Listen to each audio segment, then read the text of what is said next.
சேலம் செந்தாரப்பட்டி பகுதியில் அனுமதியின்றி நடத்தப்பட்ட எருதுவிடும் விழாவில் ஒருவர் உயிரிழந்திருக்கிறார் என்கின்ற தகவல் அதிர்ச்சியை ஏற்படுத்தி இருக்கிறது. விவரங்களுடன் இணைகிறார் செய்தியாளர் சரவணன்.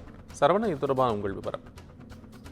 வணக்கம் கோபால். சேலம் மாவட்டம் ஆத்தூர் அருகே உள்ள கெங்கவெள்ளி வட்டம் செந்தாரப்பட்டி கிராமத்துல இன்று பொங்கல் பண்டிகையை கொண்டாடும் வகையில எருதாட்டம் மற்றும் ஜல்லிக்கட்டு நடத்தப்பட்டது.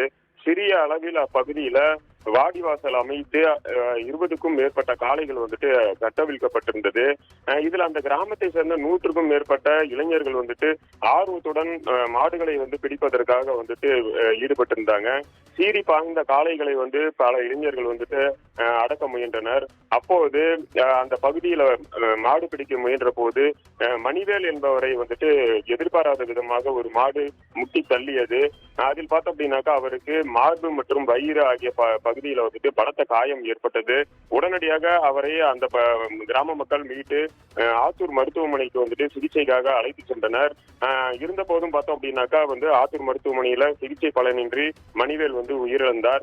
மேலும் மாடு பிடிக்க சென்ற 5க்கும் மேற்பட்ட இளைஞர்களும் படுகாயம் அடைந்துள்ளனர்.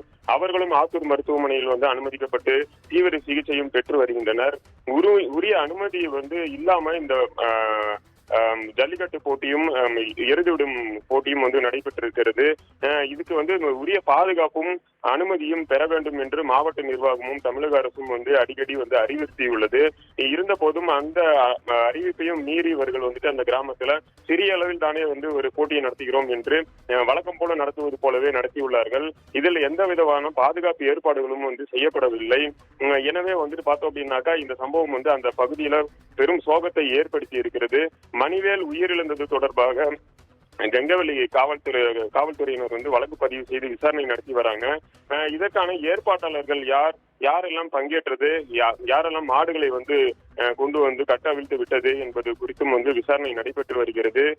இது போல உரிய அனுமதி இல்லாம ஜல்லிக்கட்டு நடத்துவது என்பது கூடாது என்பதற்கு இதுவும் ஒரு உதாரணமாக திகழ்ந்திருக்கிறது. கோபால். சரவணன், உங்கள் முழுமையான விவரங்களுக்கு நன்றி.